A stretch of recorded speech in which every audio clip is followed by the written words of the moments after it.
Con el saludo cordial y ameno de siempre, le damos la bienvenida a todas las personas que nos acompañan en esta sala virtual y quienes nos acompañan también por medio de las redes sociales y de los diferentes canales de difusión que tiene la Fundación Excelencia, Liderazgo y Transformación para este programa diario que hemos titulado La memoria histórica aún no contada del conflicto armado en Colombia. Hoy, jueves 7 de diciembre de 2023, día previo a la celebración de la Inmaculada Concepción, día de las velitas, o día de la noche de las velitas, para ser más exactos, hemos traído como un recuento y un análisis un hecho muy interesante que pasó casi desapercibido dentro de la población colombiana, pero que marca un hito en la historia del narcoterrorismo comunista contra Colombia. Fue la rendición y entrega en combate de 31 criminales del ELN forzados por las circunstancias y la presión militar del Ejército Nacional en el cañón del Micay, en los límites entre los municipios del Tambo y Argelia en el Cauca. Estos hechos, coincidencialmente,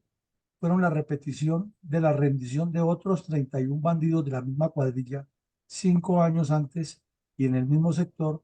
y por las mismas circunstancias. Entonces, esto demuestra la gran capacidad, el gran sacrificio, la constancia y la persistencia en combate, en operaciones de parte de nuestros soldados que nunca le han dado la espalda a Colombia, a pesar de que muchas veces la dirigencia política ha sido insensata, desleal y hasta traidora con nuestros soldados. El soldado colombiano siempre estará en primera fila, estará en el sitio más difícil, estará en las circunstancias más difíciles, en las épocas más complejas, luchando por defender a Colombia y combatiendo a los criminales. Y aquí vimos que en dos eventos distintos, en menos de 5 años, 62 delincuentes de la misma cuadrilla se rindieron y curiosamente la cifra fue de 31 en cada caso. Para el efecto de hoy, miraremos tangencialmente la primera entrega y un poco más en profundidad la segunda entrega por la segunda rendición de bandidos ante las instituciones militares. Adelante, mi coronel. Hoy es jueves 7 de diciembre de 2023. La Fundación Excelencia Liderazgo y Transformación llega al episodio número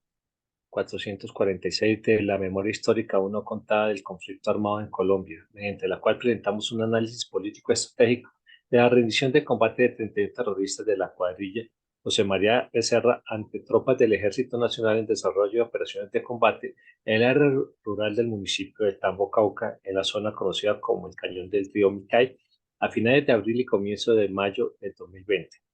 En esta orden de ideas, ¿cuál es la importancia estratégica del Cañón del Río Micay que irriga parte del centro y occidente del río Cauca en los municipios de Argelia, Itambo y López de Micay? Bueno, como siempre, el departamento del Cauca merece un análisis especial y es inagotable la cantidad de reflexiones políticas, geopolíticas, históricas, geográficas, sociales, culturales, económicas que surgen de estudiar este hermoso y complejo territorio colombiano. Es uno de los departamentos con mayor cantidad de recursos hídricos, lo vemos en la foto del lado izquierdo, que hay en el país porque está muy cerca del nudo de los Pastos, porque es un departamento que está invadido por dos de las tres cordilleras, porque en su núcleo se unen varias subregiones de Colombia, como son la Pacífica, la Selvática Pacífica, la Cordillera Andina, y al sur llega a ser parte de la Amazonía, eh, donde se junta con el Caquetá y el Putumayo. Limita además con el departamento de Nariño en la zona más montañosa y la zona más occidental de Colombia, sobre el Pacífico. Y Por el norte limita con los departamentos de Valle del Cauca, Tolima, y se extiende hacia el oriente al Huila. Eso, al verlo aquí en el mapa, en la infografía, nos indica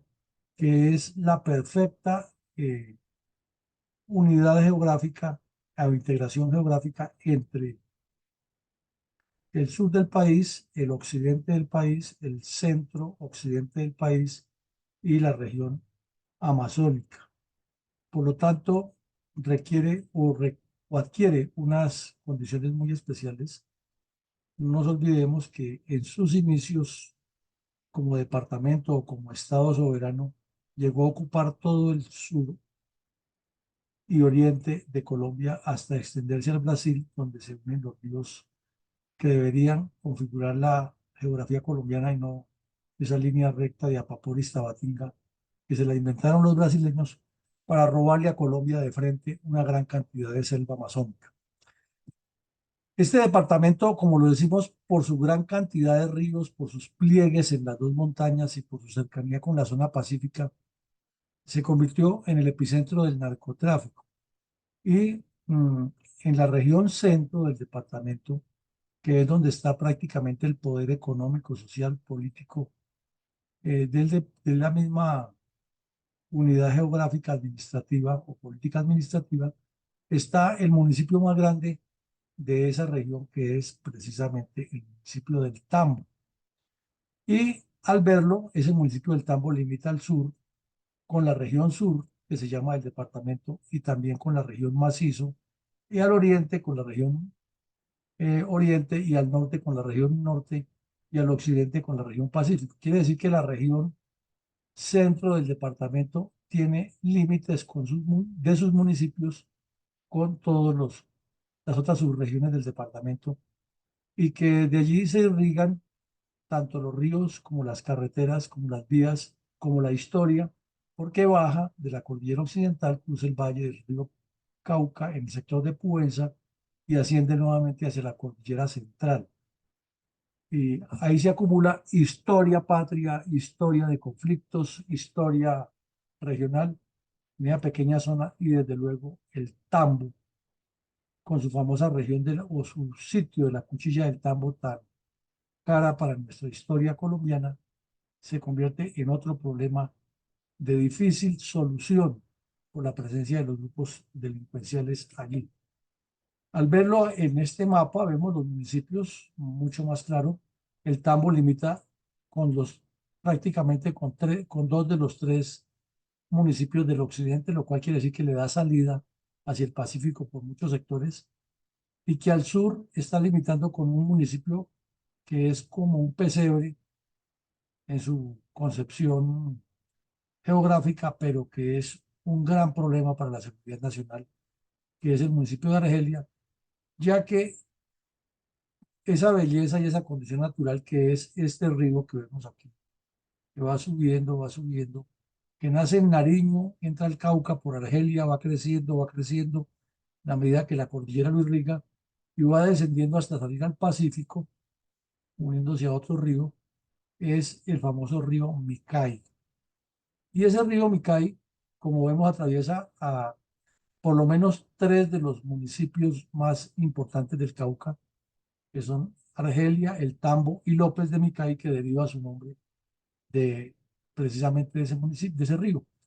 Y al occidente le queda Timbiquí, y si miramos los últimos acontecimientos de violencia en Colombia, desde cuando el narcotráfico se enseñoreó en el apoyo a las guerrillas comunistas, siempre oiremos hablar de esos cuatro municipios con una carga negativa de presencia de grupos terroristas. Pero lo más complejo es que al mirar hacia el norte del departamento están Suárez, Buenos Aires y Morales, que es donde las FARC quisieron instaurar o pretenden instaurar el control geoestratégico sobre la ciudad de Cali y sobre la ciudad de Popayán y la salida al Pacífico y la diagonal hacia el Chocó. Desde luego, el descenso hacia el Huila y el Putumayo y Nariño. Entonces, desde donde se mire el río Micay y toda esta zona trascendental para el desarrollo de las FARC, y el desarrollo del narcotráfico, pero al mismo tiempo para la historia del departamento y la influencia de las dos cordilleras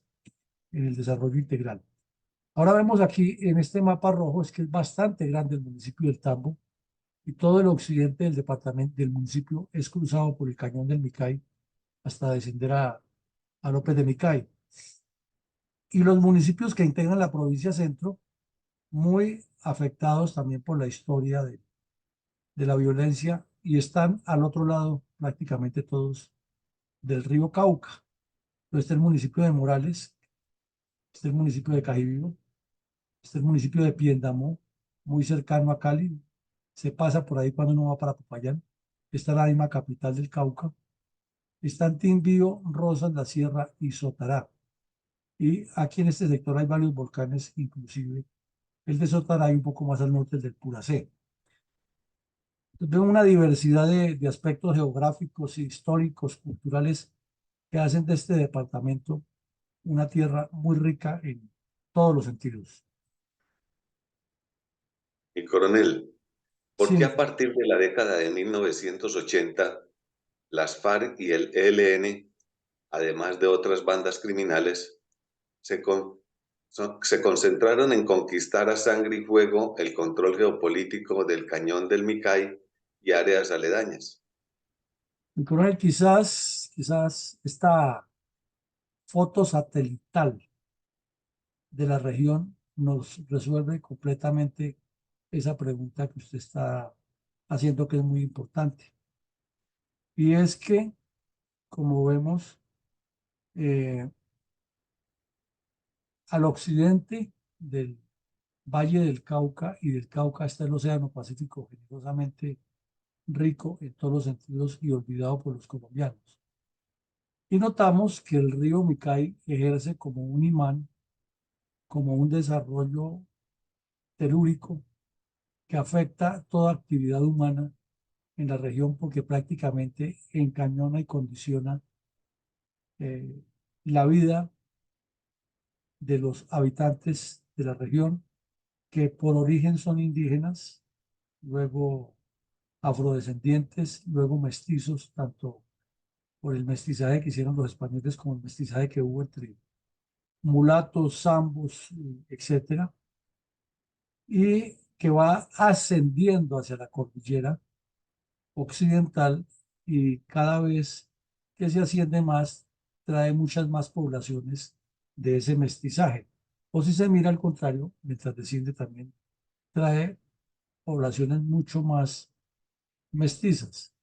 Pues, ¿qué ocurre? Que ante esa realidad, las vegas de ese cañón natural que se forma entre semejante cordillera tan impresionante, que es la occidental, se constituyen en muy fértiles para diferentes cultivos y en un paso obligado para salir más rápido al Pacífico, porque como vemos la topografía es bastante irregular y obviamente las carreteras, los caminos, lo que se pretenda construir por el ser humano sigue lo que el instinto natural le indica por en medio de esa arisca topografía. Entonces notamos que todo la población principal de esa región está asentada sobre las márgenes del río. Ahora, si se nota, al norte están perfectamente delimitados los límites del Valle del Cauca con el río, perdón, con el departamento de Cauca, y que hay unos cerros que marcan eh, puntales geográficos muy importantes de referencia para orientarse en el terreno. Y quizás eso hizo la definición de las divisiones geográficas. Pero además al mirarlo de planta vemos que no es tan lejos del municipio de Buenos Aires y Suárez, o los municipios de Buenos Aires y Suárez, donde cayó el terrorista Alfonso Cano, o del municipio de Morales, que fue como el eje de desarrollo de la sexta cuadrilla de las FARC hacia el occidente y hacia el sur del departamento. Y notamos que al oriente del cañón de Micay está el área urbana del Tambo, pero al adentrarse por toda esta cordillera hacia el occidente para buscar la salida al Pacífico y encontrarse primero con el cañón del Micay, hay muchísimos cultivos de coca, muchos, y de marihuana, de hace tiempos. Como se nota, lo mismo, lo corrugado del terreno facilita mucho el escondrijo de estos grupos. Y vemos que luego de que se movilizan, supuestamente se desmovilizan las FARC, inmediatamente se asientan cuadrillas de bandidos de supuestos desertores, que son la Diomer Cortés, la Carlos Patiño y la Jaime Martínez. Entre estos tres y otros que están en el Valle del Cauca y algunos en Nariño, conforman lo que llaman el Comando Coordinador de Occidente, que antes lo manejaba el terrorista Pablo Catatumbo con el funambulesco nombre de Comando Conjunto de Occidente. La diferencia es conjunto y coordinador. Pero los bandidos son los mismos. El único que dice que no son los mismos son el comisionado de paz, el señor González Pozo, que dice que hasta ahora se están conociendo, que hasta ahora se están conociendo.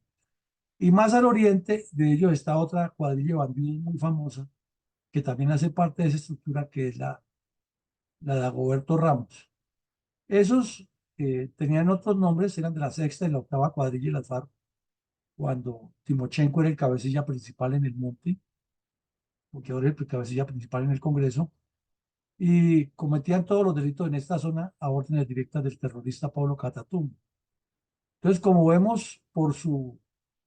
condición de producción de coca y marihuana y de economías ilícitas, y por la posibilidad de ir creando un eje de avance sostenido sobre Cali y Popayán, se fueron asentando en esta región. Y en este lado del occidente estaba toda la cuadrilla 30 de las FARC, que sigue ahí, con otras dimensiones y connotaciones, con extensión inclusive hasta la isla Gorgona, y hace unas semanas vimos que desde ahí se planeó el asalto a la isla Gorgona para intentar el asesinato de todos los policías que estaban allí. Y vemos también que de un momento a otro, y esto es lo que llama la atención, la cuadrilla eh, José María Becerra del ELN, que tenía su área de acción criminal en el Valle del Cauca, se incrusta en forma directa sobre la zona suroccidente del departamento, más al occidente que al sur, e instala unos controles tendientes a eh, dirigir el narcotráfico en toda la margen sur, en este caso, aquí en la parte norte del departamento, y occidental, en esta parte del departamento del cañón del río Mucay.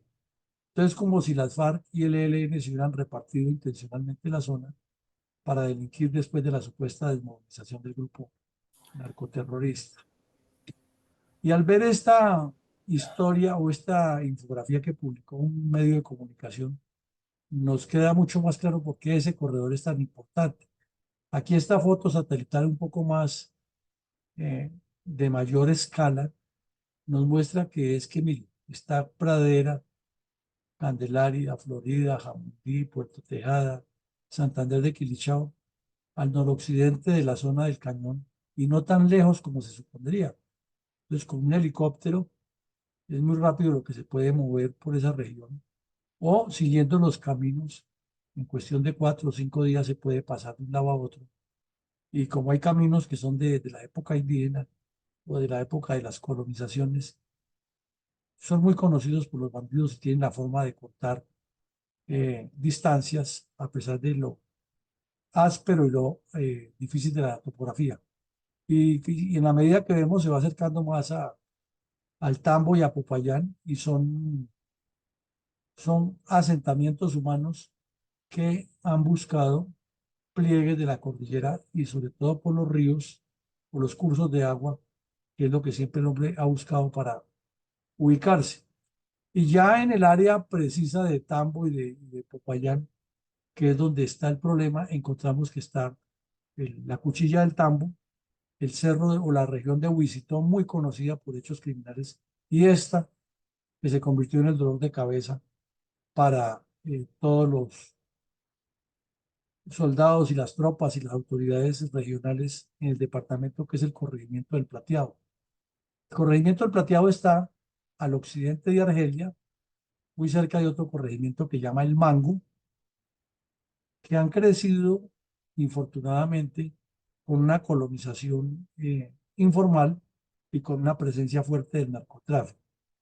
Y aquí vemos que la zona donde más se han concentrado los combates es la que está señalada con flechas que indican la actividad permanente de los grupos criminales. Y el epicentro, desde donde se dirige todo y se coordina todo, la primera zona urbana es el Plateado. Entonces eso explica por qué estos bandidos hacen lo posible y lo imposible para que no haya ejército ahí y tienen toda esta población de la región instrumentalizada, como se utiliza la palabra ahora, para que eviten la presencia del ejército porque les corta un gran, una ruta principal que va hacia el Parque Nacional de Munchique o que sale hacia el occidente a Argelia y ya pues entra a la cordillera, perdón, a la carretera panamericana y se mueve hacia el centro del país. O lo mismo, les impide cualquier avance del occidente hacia el López de Micay y la zona pacífica. Esa es la razón de ese problema ¿no? que hay. Pero como ya lo vimos, tácitamente hicieron un acuerdo en que del puente, como la canción del puente para allá Juanchito y para este lado Cali, aquí hicieron también un pacto entre bandidos, que la cuadrilla José María Becerra hacia el occidente del río Micay y las FARC todo el oriente, controlando el narcotráfico y demás actividades ilegales. Esa es una gran explicación. Aquí vemos que en el cañón del Micay hay cultivos de coca a granel, no solo en el cañón, sino extendiéndose por la cordillera hacia Buenos Aires y hacia el oriente del Cauca, con salida al Tolima. Eso explica también que siguiendo el eje de la cordillera y los ríos y los caminos está toda la concepción estratégica del desarrollo del narcotráfico y la extensión hacia López de Micay, Timbiquí, Guapí, como lo vemos aquí, para sacar los laboratorios por el Pacífico, con laboratorios de procesamiento. Entonces dice aquí que el cañón del Micay está conformado por los municipios del Tambo, de Argelia más al sur, y de López de Micay, como lo veíamos en el mapa anterior, ya al oriente, al occidente, perdón. Y que eso es parte del departamento del Cauca, ya lo sabemos, que la sexta cuadrilla de las FARC controló mucho tiempo esta zona y la octava, pero que luego se dividieron con la supuesta desmovilización de ese grupo criminal y aparecieron una cantidad de estructuras, vimos cuatro, las Ramos y otras aquí al oriente del cañón, y que se calcula, según los que estudian el tema, que en solo el cañón del río Micay hay más o menos 15.000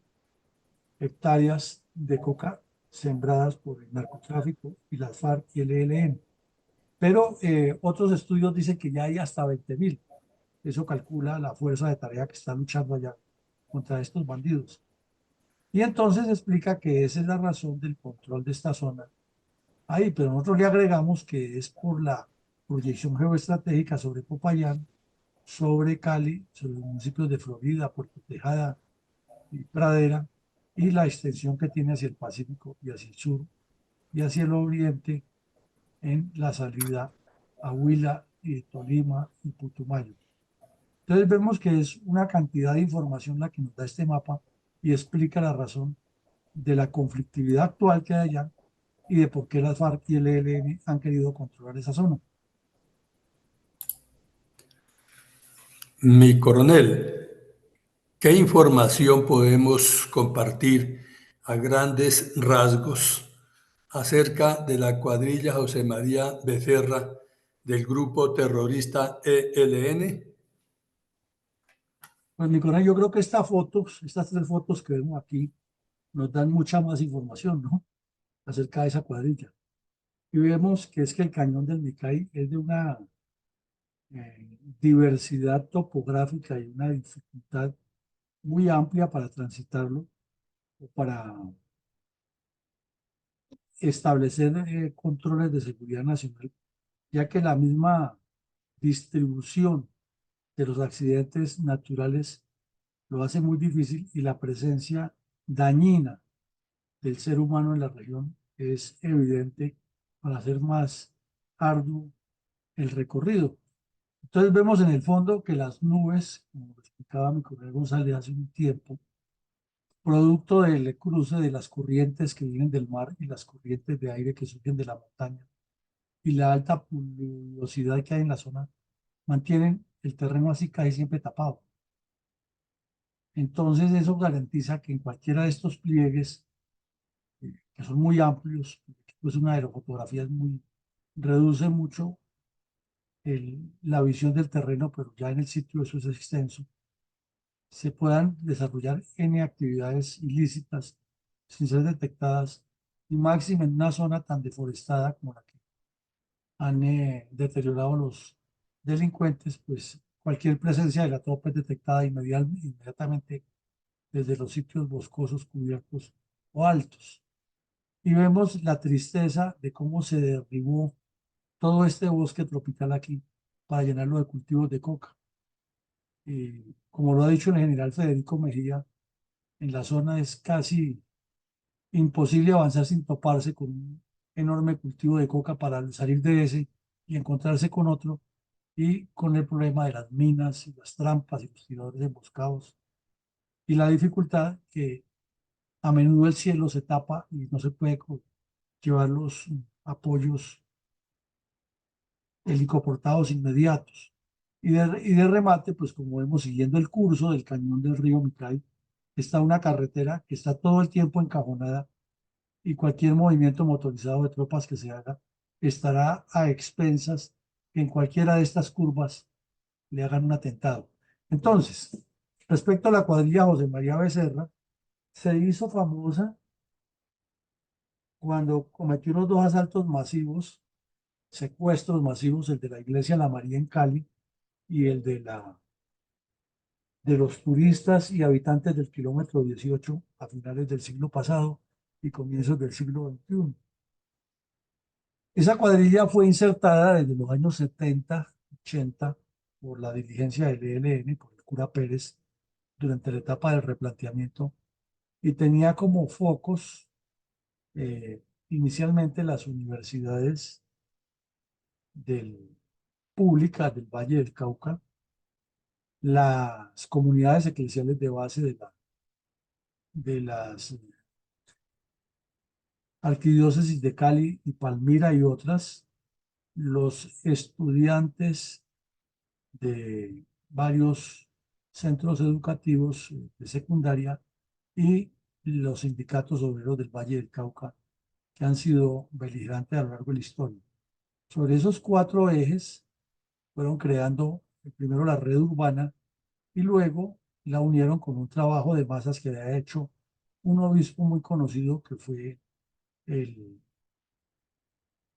el obispo de la ciudad de Buenaventura, que le facilitó al ELN el inicio de sus actividades en ese puerto. Y obviamente el objetivo de estar en ese puerto es controlar los sindicatos e instigar la violencia comunista de los sindicatos. Entonces tiene una larga data, pero pues con todos los procesos evolutivos que tuvo el ELN, terminó asentada en Cali, inició a financiarse con el secuestro y la extorsión, luego se unió con el narcotráfico de los Rodríguez Orejuela y del norte del Valle, hubo conflictos con ellos, ha sido una relación disímil, pero siempre ha estado metida con el narcotráfico. Luego del golpe que le dio la tercera brigada con ocasión de la liberación de los secuestrados de la María y del kilómetro 18, entró como en una especie de replanteamiento de este grupo y en una coordinación permanente con las FARC para sobrevivir. Y sobrevivió y luego se extendió hacia el Cauca, en esta zona, con el propósito de controlar el narcotráfico, pero como lo veremos hoy, ha tenido muchos altibajos entre deserciones, entre combates entre bandidos, y luego cuando las FARC se dividieron en dos, entre la segunda Marquetalia y el grupo de Iván Mordisco o de Gentil Duarte, que era el primer cabecilla, han entrado muchos conflictos, inclusive en los panfletos, ambos se tildan mutuamente de ser paramilitares, o sea, estar trabajando supuestamente con fuerzas del Estado y de estar traicionando la revolución. El ELN dice que las cuadrillas de Gentil Duarte, o sea, las que más controlan la zona, son una manada de bandidos traidores de la revolución y están muy bien correspondidos porque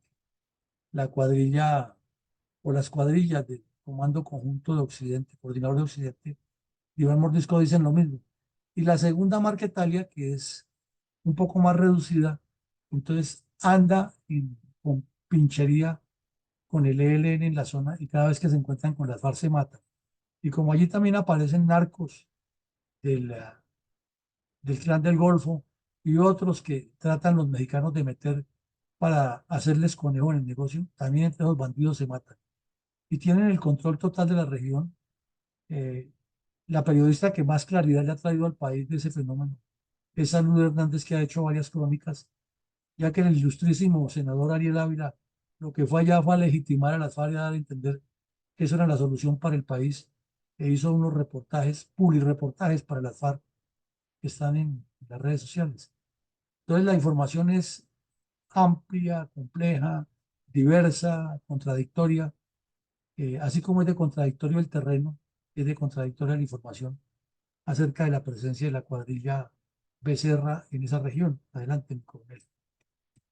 Con el fin de unificar criterios acerca del trasiego terrorista del ELN en el departamento del Valle del Cauca, ¿qué antecedentes tácticos y estratégicos se pueden resumir acerca de la rendición en combate de 31 terroristas de la cuadrilla José María Becerra ante tropas del Ejército Nacional en el desarrollo de operaciones de combate en el área rural del municipio del Tambo, Cauca, en la zona conocida como el Cañón del Río Micay, a finades de abril y comienzos del mayo del 2020? Bueno, como ya acabamos de decir, la primera actividad muy visible es que después de salir prácticamente aplanchados de Cali, y porque las FARC fueron ocupando esas zonas al sur de Cali, norte del Cauca, la José María Becerra incrementó su actividad delictiva en la zona occidental del Cañón del Micay. Y eso fue sumando acciones que obligaron a las fuerzas militares a actuar. Hace unos 2 meses vimos aquí una gran operación que hizo la Fuerza Aérea con el Ejército y dieron debajo una cantidad de bandidos de estos del ELN allá en esa zona. Pero paralelamente con eso comenzaron las negociaciones que se inventó el señor Santos con el ELN, que no eran nuevas, sino que es el grupo con el que más se ha negociado. Y de entrada se notó el desenfoque estratégico. Hemos visto por ahí al señor Juan Restrepo, exministro de Hacienda y exministro de otras carteras, y jefe negociador Juan Camilo Restrepo, negociador con el ELN durante el gobierno de Santos, completamente desfasado, cuestionando a Petro, no porque Petro no merezca los cuestionamientos, porque los merece todos, pero es que cuando no hay autoridad moral ponerse a cuestionar, eso es como se dice coloquialmente, escupir para arriba con el riesgo de que le caiga la saliva en la cara. Eh, Él manejó las negociaciones en el preciso momento con el ELN, en el preciso momento en que se estaban eh, creciendo la presencia de las estructuras de la cuadrilla José María Becerra en esta región. Y siempre salió con el cuento, él mismo legitimándonos, que es que como el ELN es federado, entonces es tan difícil negociar con ellos, pero lo estamos intentando. O sea, los tipos montan la estratagema y pasa como pastrán en el caguán. El mismo gobierno se la legitima. Y esa es la realidad. Pues se firmó el pacto Far-Santos, se siguió con la farsa de negociar con el ELN y no hubo un enfoque en lo que estaba sucediendo allí. Y el ELN, incrementando sus arcas, sus cuentas que tiene en paraísos fiscales, entre ellos en Suiza, con el dinero recogido del narcotráfico y financiando el terrorismo contra Colombia en otras regiones y en esa misma. Esa creciente inmersión del ELN en el narcotráfico en el suroccidente del país ya lo caracteriza de frente como un cartel de narcotráfico. Pero ahí hemos visto desde Gavino, tal García y el tal Pablito Bertrán, que es otro bandido de 7 suelas, negándolo abiertamente y con la complicidad de prelados de la Iglesia Católica, de dirigentes nacionales, de negociadores y miembros del Partido Comunista que ocupan cargos de elección popular. El ELN no es narcotraficante, que no es terrorista, que es un grupo político. Y uno dice, bueno, pues sí. Entonces, ¿por qué discuten que a los del Clan del Golfo no les den negociación, no les den estatus político, si al ELN, que es un grupo de narcos, le dan estatus político? Esas son las contradicciones que siempre ha habido y que pasa como en La Habana, que salieron con el cuento que no, que finalmente no eran narcotraficantes, a pesar de que son pedidos en extradición casi todos por Estados Unidos, pero que es que sí le piden impuestos al narcotráfico. Esa doble moral y esa leguleyada es la que no dejan que las cosas sean claras. Pero vemos una cosa curiosa. En contraste con la derrota militar que tuvieron en el Cauca y de la supuesta disminución de control de áreas por la expansión de las FARC, cuando se trasladan a la zona de sur y occidente del Cañón del Micay, esta cuadrilla comienza a crecer de manera exponencial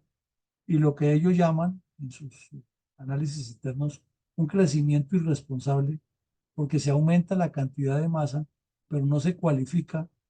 eh, la capacidad de los bandidos, sino aquí ya lo que hay es un interés mucho más narcotraficante y de terrorismo contra la población para controlarla, que de formación de base estructural, sobre todo siguiendo la línea de las comunidades eclesiales de base. Luego viene un fenómeno que es una sumatoria de deserciones, por lo menos en las dos grandes deserciones suman 62 terroristas, pero como es un antecedente, entonces hablemos nomás de las primeras 31, como antecedente de esta nueva deserción de otros 31, más los que hubo en el intermedio que fueron otros. Hubo también, ya lo mencionábamos, varias operaciones aeroterrestres, apoyo directo de la Fuerza Aérea a las unidades de superficie, fuerzas del Ejército y de la Policía, que condujeron a la baja y la captura de varios delincuentes de estos y el decomiso de armas y materiales y de documentos que prueban su gran relación con el narcotráfico. Pero luego de la supuesta desmovilización de las FARC, o sea, cuando las bandas criminales de de Timochenko y de Iván Márquez y de Santrich se distribuyeron por la pelea en las áreas, entonces ha habido una pugna que termina es en desplazamientos de la población civil, unos manipulados y otros por las circunstancias de los combates, y otros desplazamientos para evitar que el ejército entre, orquestados por los cabecillas de las distintas bandas. Entonces eso parece como una tierra de nadie, porque cada banda criminal busca el control y el amedrentamiento de la población y la retirada de cualquier presencia del Estado que les impida o les obstaculice el desarrollo del narcotráfico y otras actividades criminales en la zona. Y a eso se le suma que la debilidad institucional regional y local es consecuencia obviamente de la debilidad institucional nacional, pero también de la corrupción, algo que hemos visto aquí en la Fundación, en el espacio de las 6 de la tarde, que es la falta de idoneidad y de capacidad de los dirigentes para gobernar y entonces se unen o se cruzan o se amalgaman la falta de idoneidad, la corrupción, el narcotráfico y la politiquería de los caciques regionales colocando a sus amiguetes para mantener los feudos electorales que les garanticen los votos en cada nueva elección. Esos son uno de los tantos antecedentes de este hecho. Y coronel, ¿cuáles fueron los resultados operacionales del contundente golpe propinado por las fuerzas militares de Colombia en septiembre del 2015 contra narcoterroristas de la cuadrilla José María Becerra del ELN? Fue un golpe de día y amor y amistad que le dio la Fuerza Aérea con el apoyo del Ejército en tierra a la cuadrilla José María Becerra, y que fueron dados de baja 6 terroristas y otro fue capturado. Como se ve, esta es la foto original del avión que hace el bombardeo. Se alcanza a ver el cañón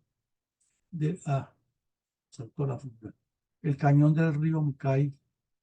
siguiendo el eje, y aquí se nota el sitio donde fue bombardeado con una precisión única y dados de baja a los bandidos. El sitio le llama la vereda San Juan de Micay. ¿Y por qué ocurrió en el 2015? Recordemos que en el 2015 es cuando en Cuba le dan el permiso al terrorista Jairo Martínez de las FARC que venga a socializar en el Caquetá, la pedagogía de cómo iba el pacto Far Santos y el engaño que le estaban haciendo al país.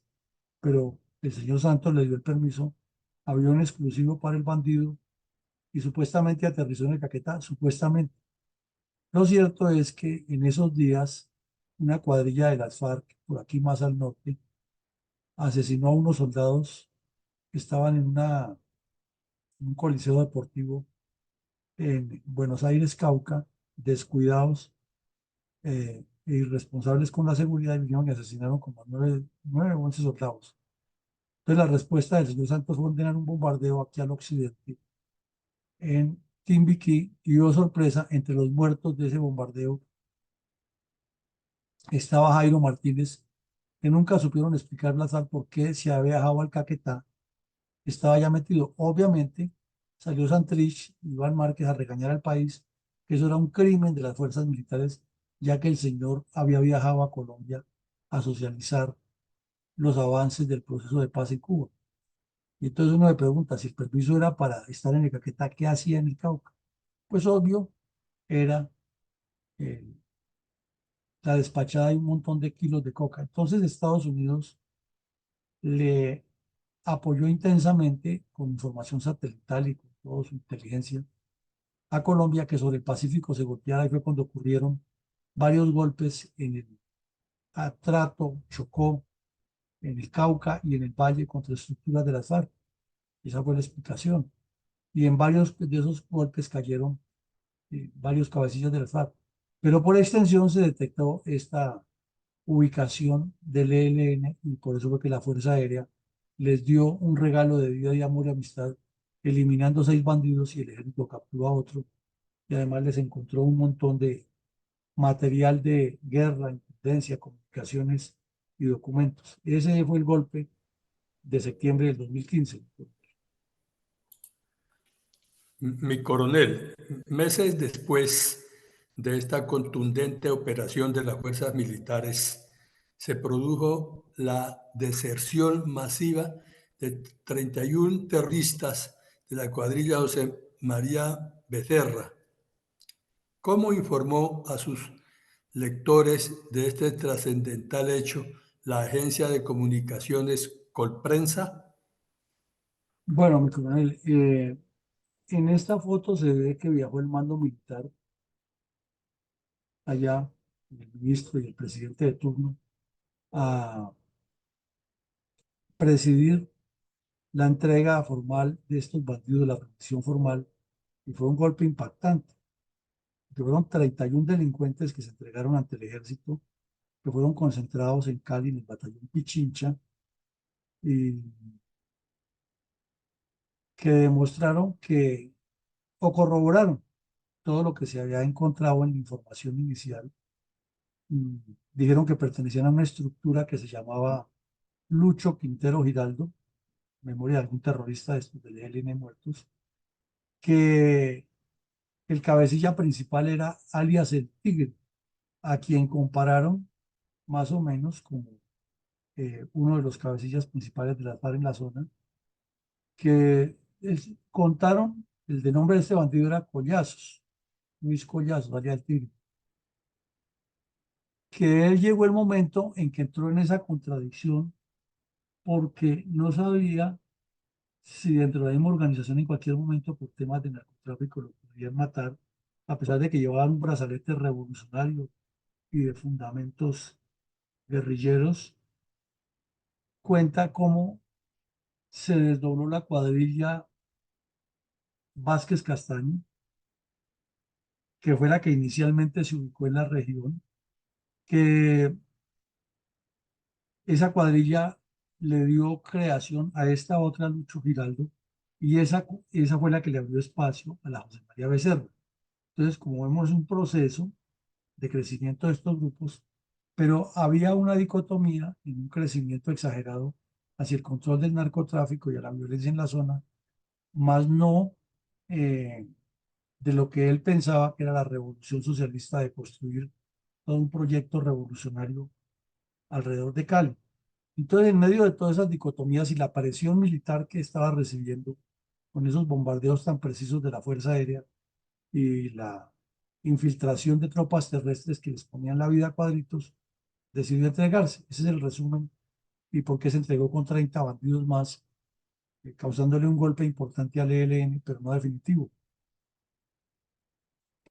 En junio del 2016, las fuerzas militares volvieron a golpear la cuadrilla José María Becerra del ELN en el área rural del Cañón del Micay. ¿Cómo sucedieron estos hechos y cuál es la razón para que, a pesar de las deserciones y los golpes contra sus cuadrillas, el grupo narcoterrorista persiste en permanecer en la región? Bueno, vimos que esta entrega de estos bandidos fue en la región, digamos, más central, al centro del cañón del Micay, pero que por la gran cantidad de dinero que les produce el narcotráfico, se han extendido más hacia el occidente con salida a Timbiquí. Y entonces allá también la inteligencia les ubicó otro campamento, volvió la Fuerza Aérea y lo volvió el 16, o sea, casi un año después del golpe anterior y posterior a la desmovilización de los bandidos, y en ese campamento volvieron a dar de baja otros bandidos. Las tropas de superficie encontraron fusiles, armas cortas, morrales, campamentos pequeños para ubicarse dentro del monte, documentos, computadores, y, y nuevamente se corroboró en todo ese documento y en los testimonios de los que fueron capturados que el narcotráfico era la esencia del ELN en la región. Entonces fue otro golpe importante, tanto para físico, porque pierden bandidos y materiales,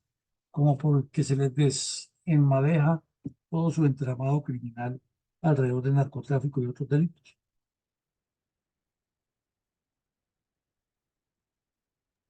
Coronel, ¿por qué inicialmente los medios de comunicación, entre ellos la agencia Colprensa, reportaron que a finales del mes de abril del 2020 se habían entregado ante las autoridades 20 terroristas de la cuadrilla José María Becerra y no 31, como es la cifra exacta, por segunda vez en 4 años? Porque inicialmente fueron 20. Así fue la realidad de los hechos. Esta es la primera información, es el primer día, digamos, el primer día que se entregan. El ELN estaba en la zona haciendo su campaña y con todos estos grafitis y pintas, como llaman ellos, pero por dentro tenían una contradicción, ¿no? Porque su título dice que ni rendición ni entrega, y aquí nos vemos rendidos y entregados. Pero inicialmente se presentaron ante las autoridades 20. ¿Qué ocurrió? Que el ejército los localizó en una guarida de estas, o el Cañón del Micay, y los rodeó por los 4 eh, puntos cardinales. Y entonces en el combate fueron dados de baja varios bandidos, y los otros 20 que quedaban ahí no les quedó otro camino que entregarse, porque si seguían persistiendo, primero o se morían de hambre, ya que estaban encerrados, o eh, eran capturados o caían en combate. Entonces, finalmente decidieron preservar la vida y entregarse. Pero como vemos aquí en esta foto con que ilustran el artículo que publicó la agencia Colprensa y que se reprodujo en varios medios de comunicación, lo aterrador es que alrededor de las casas del poblado donde se tomó esta foto, ahí en el Plateado, llenas de matas de coca hasta los patios de la casa. Miren ustedes eso, increíble. Entonces, esa es la razón. Fueron 20 al principio. Después hubo otras desmovilizaciones y por eso llegó a 31 en los días subsiguientes. Mi coronel, ¿cómo reportó el diario El Tiempo de Bogotá la misma noticia? La reportó en el mismo sentido, informando que eran 20, que había habido unos combates en el Cauca, que de manera voluntaria se han presentado ante el ejército en el corregimiento de San Juan de Meicay, en el Tambo, estos 20 bandidos, y reprodujo que los hechos, además de la entrega de los 20 bandidos, habían entregado 13 fusiles, 3 pistolas, un lanzagranadas, material de explosivos y otros elementos que además fueron confirmados por el propio presidente de la República. Y el comisionado de paz de la época, señor de apellido Ceballos, dijo que con base en el decreto 601 de 2020, su oficina tenía facultades legales para establecer o proceder a, a una dinámica de desmovilización de estos grupos y ayudándoles a la reinserción y los preacuerdos para la rebaja hasta el 50% de las penas que pudieran tener, pero sobre todo con una protección de la justicia en las dinámicas y los procesos de desmovilización. Entonces, más o menos la prensa en todas las publicaciones, tanto la hablada, escrita como la audiovisual, dijo lo mismo, porque fue a partir de un comunicado oficial de la Presidencia de la República que se sacaron estos datos.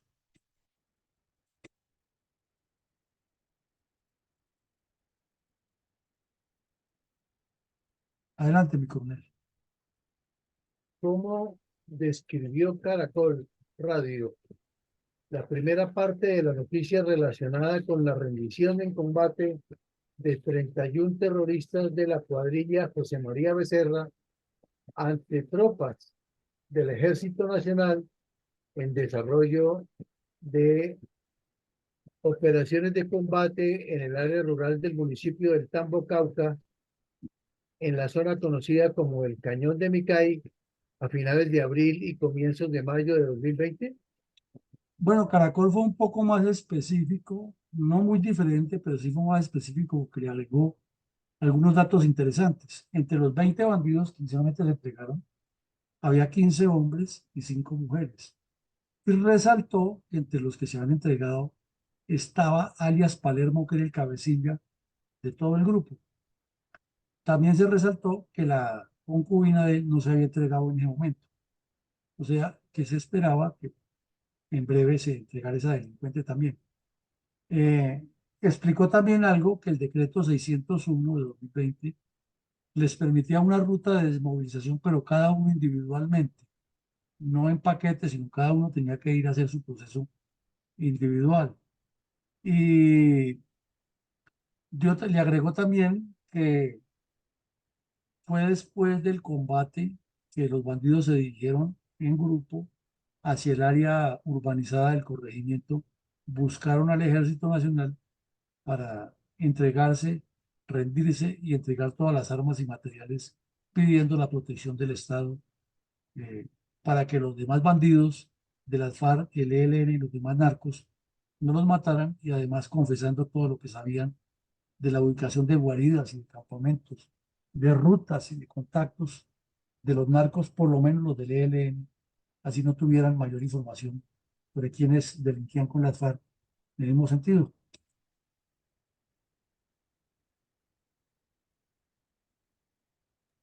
Mi coronel, ¿en cuáles términos describió la agencia Colprensa la noticia publicada en diversos medios de comunicación el 2 de mayo del 2020 que otros 7 narcoterroristas del ELN se habían entregado ante tropas del Ejército Nacional?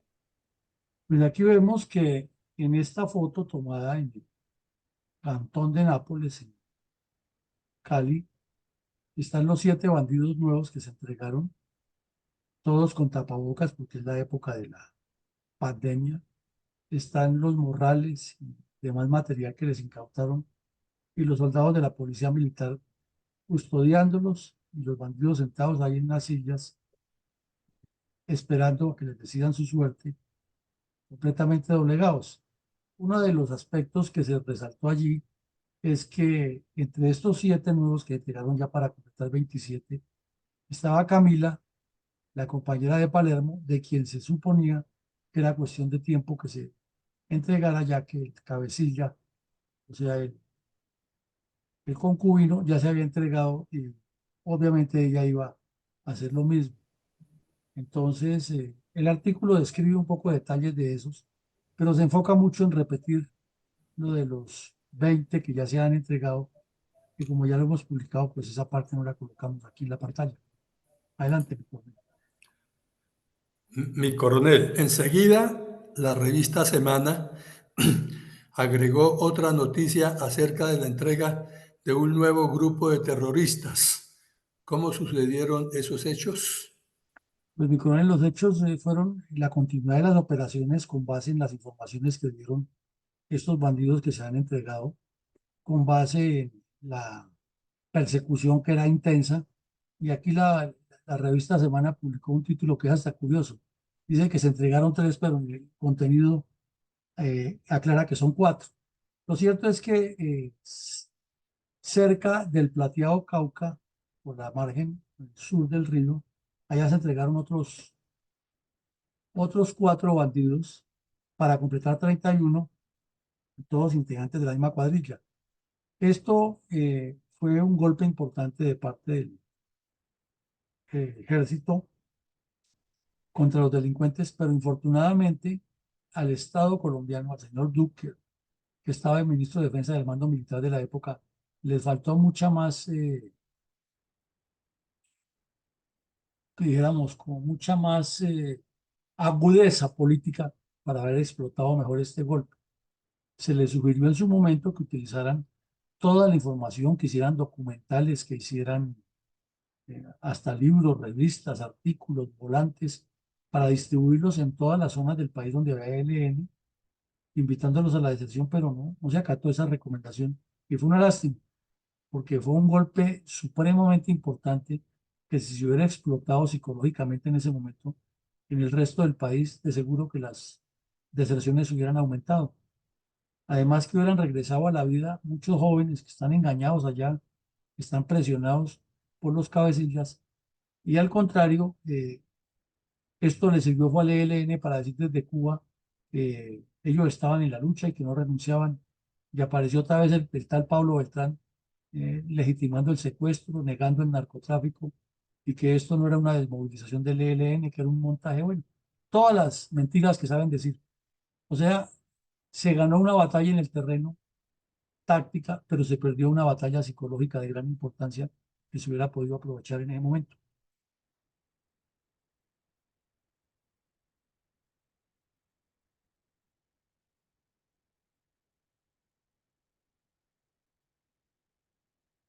Adelante, mi coronel.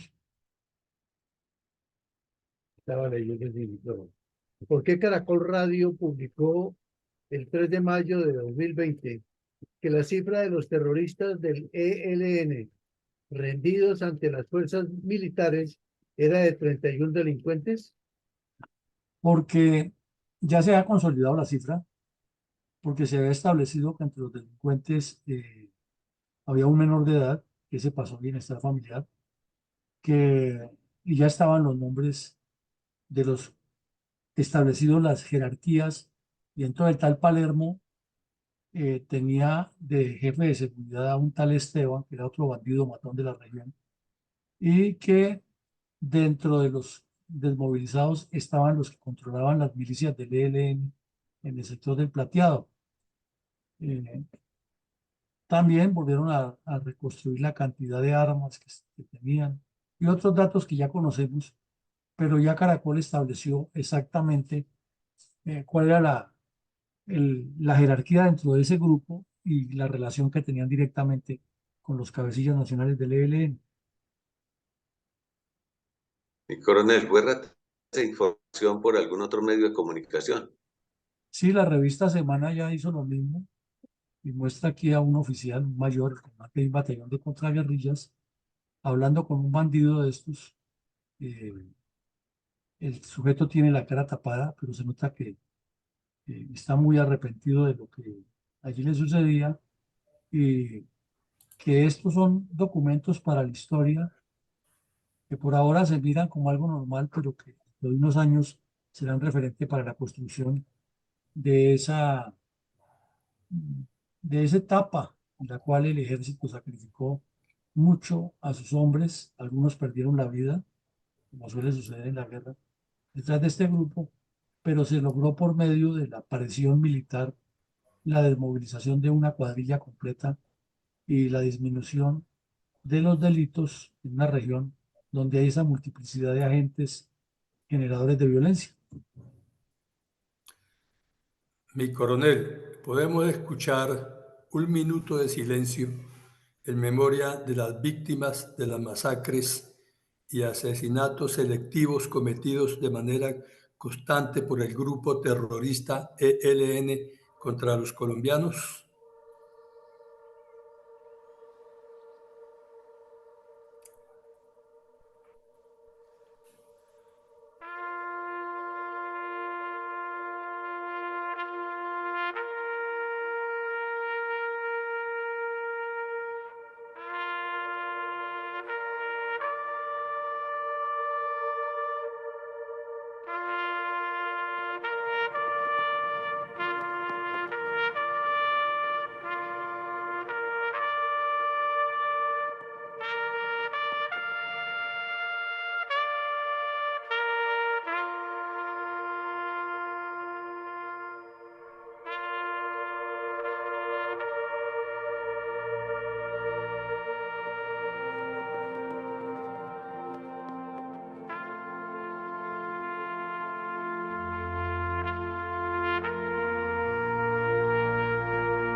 Trajo el Pacto Farsantos en 2016 alguna paz a los colombianos, consuetudinariamente atacado por los grupos narcoterroristas comunistas durante las últimas 6 décadas, en particular a los habitantes del departamento del Cauca? Pues, mi coronel, si recordamos esa distribución geográfica y las razones, cuando mi coronel González nos preguntó que cuál es la razón para que el ELN y las FARC se hayan apoltronado en esa región, pues la respuesta es no, simplemente no, porque Santos y las FARC firmaron un pacto en el que supuestamente se acababa la guerra y Santos hasta alardeaba que si alguien le decía lo contrario era una bestia sanguinaria, sedienta de violencia y no sé qué más cosas decía, y preguntaba en forma ridícula en sus shows televisivos que si él veía a una señora y le preguntaba, señora, ¿usted quiere que su hijo vaya a la guerra haciendo payasadas y legitimando ese pacto? Pero vemos que ni las FARC se desmovilizaron, ni destruyeron sus estructuras, sino que les cambiaron de nombre y siguieron en el control del narcotráfico en esta zona. Y que el ELN llegó a multiplicar los crímenes con otros carteles. La deducción lógica a la respuesta es que no trajo ninguna paz ni ninguna consecuencia positiva para el país. Ese pacto de cuervos en Cuba.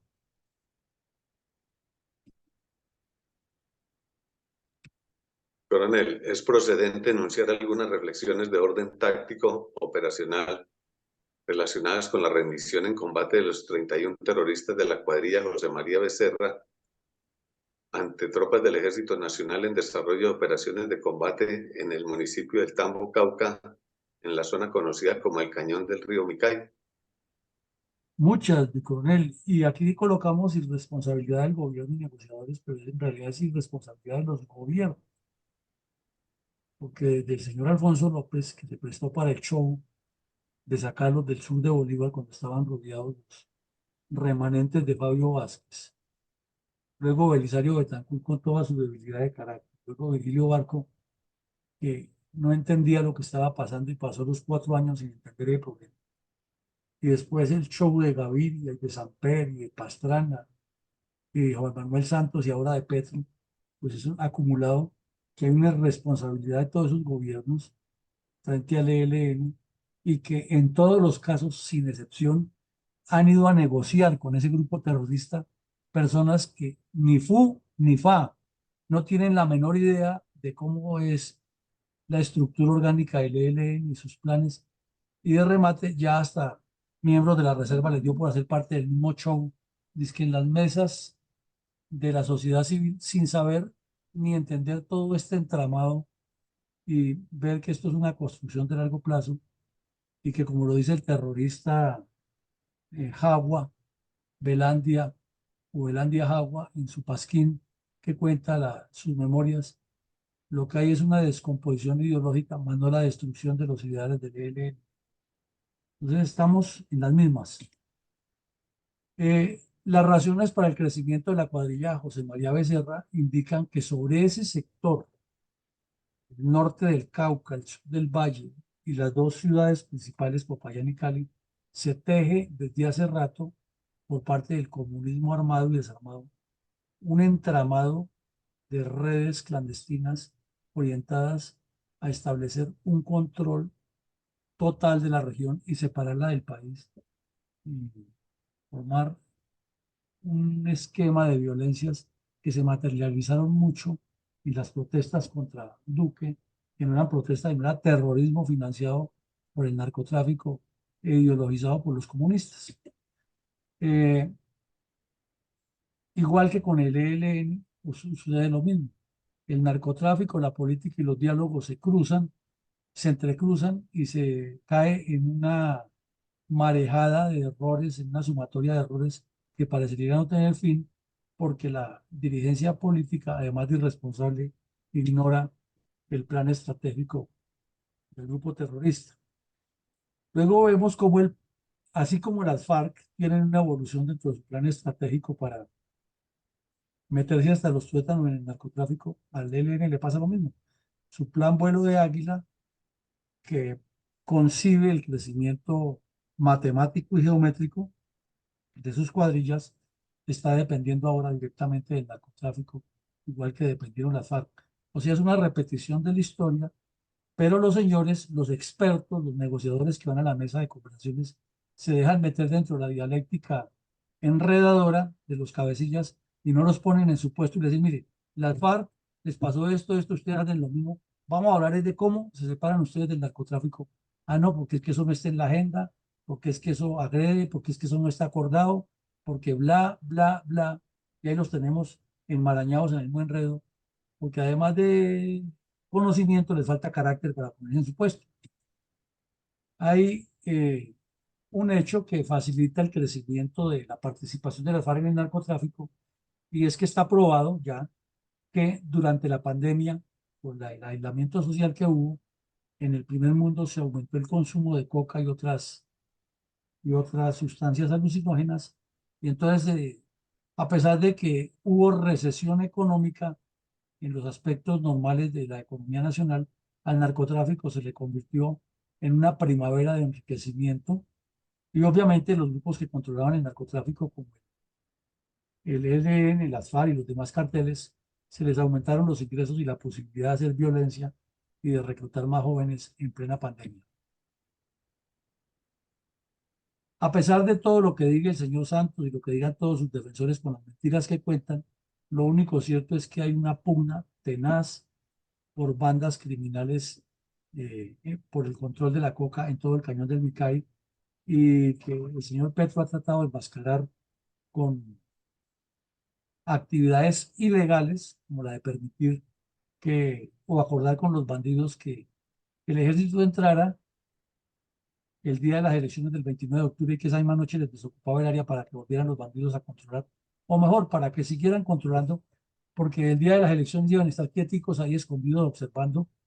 no les hacemos nada a los soldados, pero tienen que irse de ahí. Y como no se iban los soldados, entonces sacaron a toda la gente a que agrediera a las tropas. Eso nos dice que esa pugna por el control de la coca entre las diferentes bandas criminales está presente y que uno deduce lo que más le interesa a las FARC que están controlando el plateado es que el ELN no se vaya a meter allá a quitarles el control del plateado. Así de fácil. Y por eso fue que hicieron el pacto con el señor Petro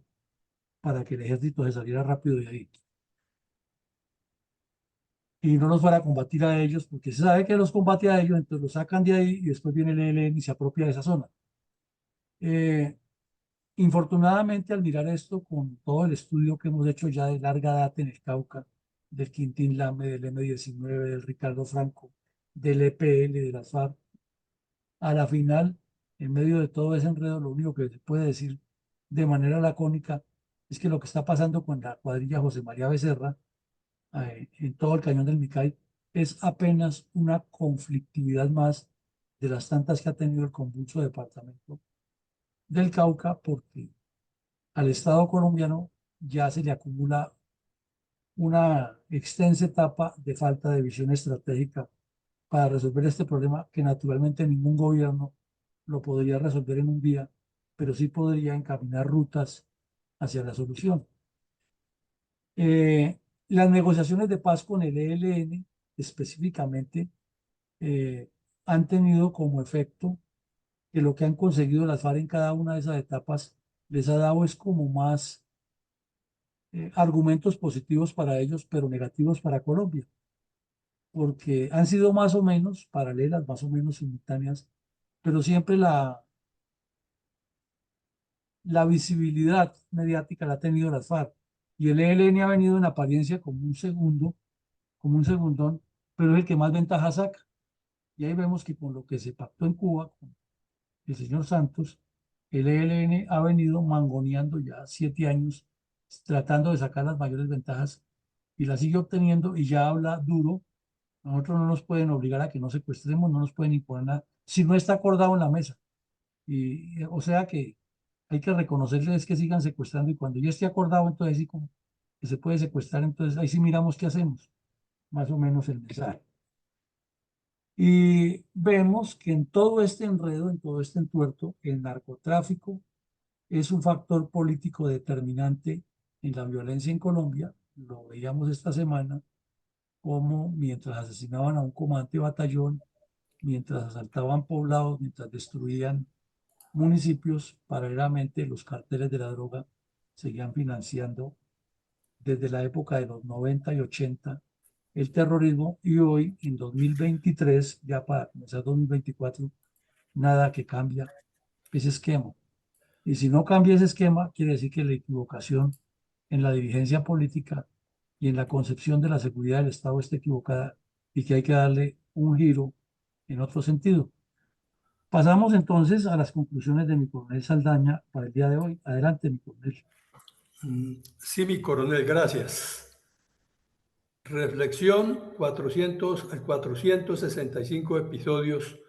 de la memoria histórica de Pundel, hoy jueves 07 de diciembre de 2023.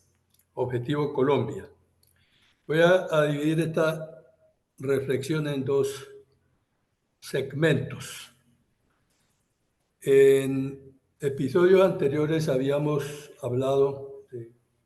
algo así de un marco histórico de lo que es el comunismo internacional. Decíamos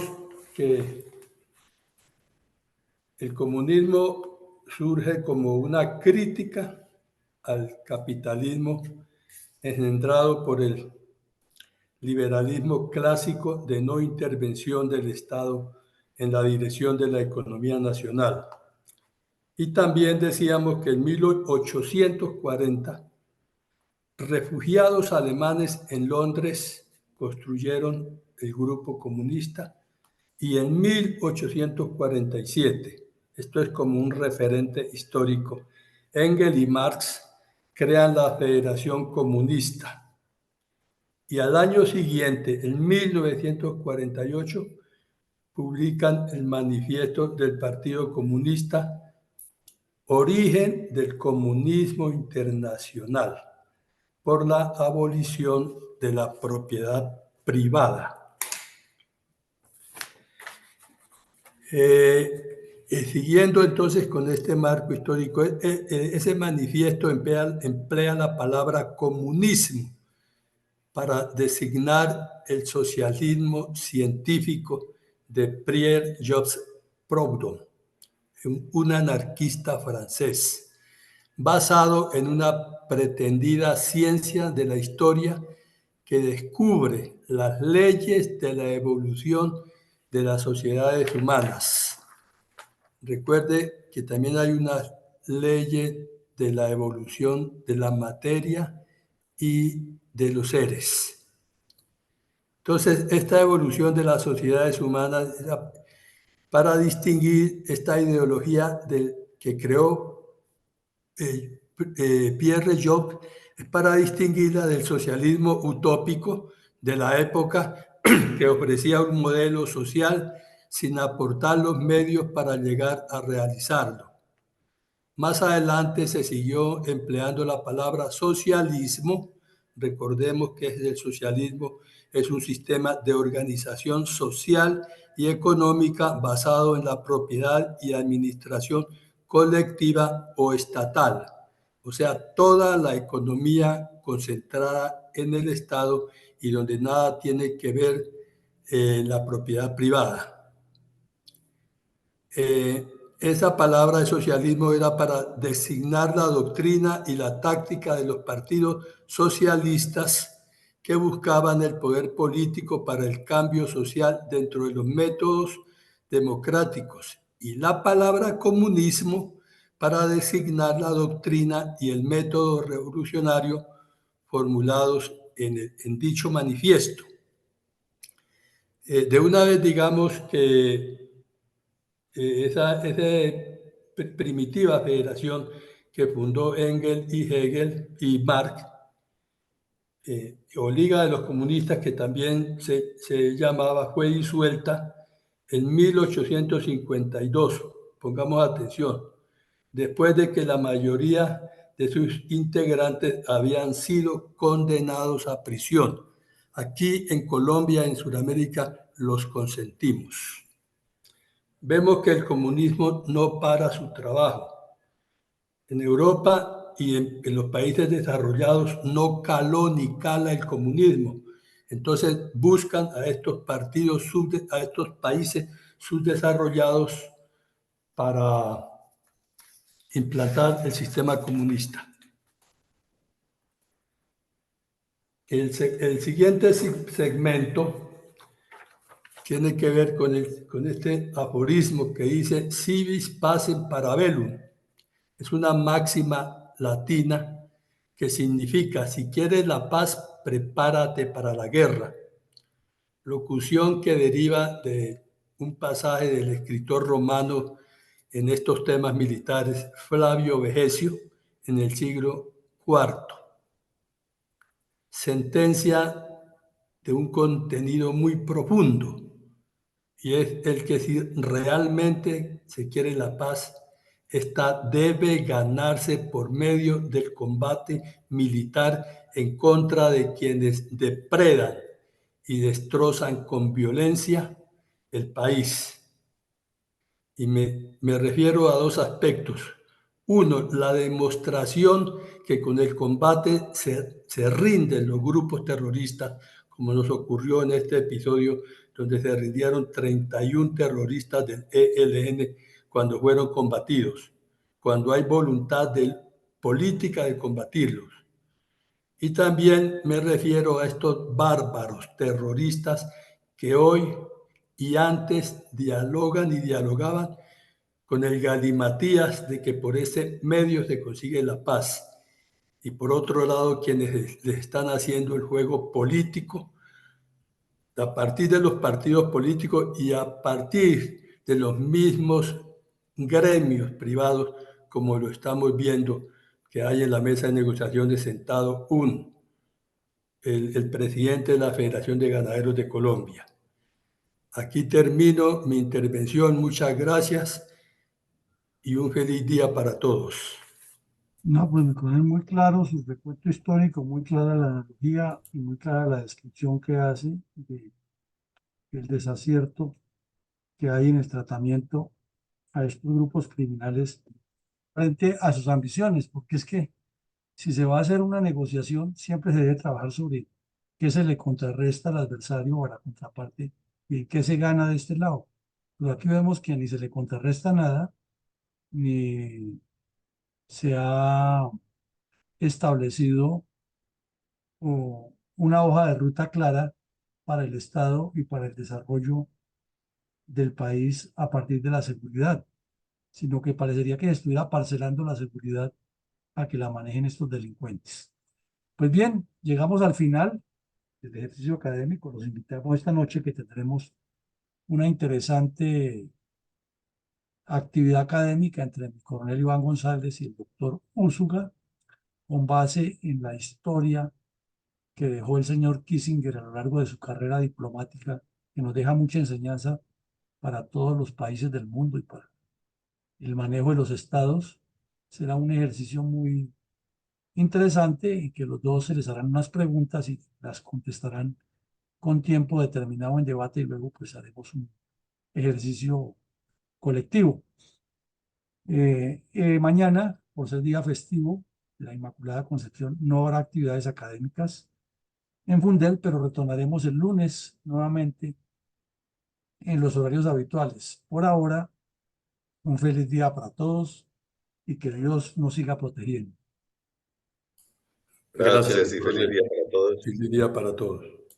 Gracias.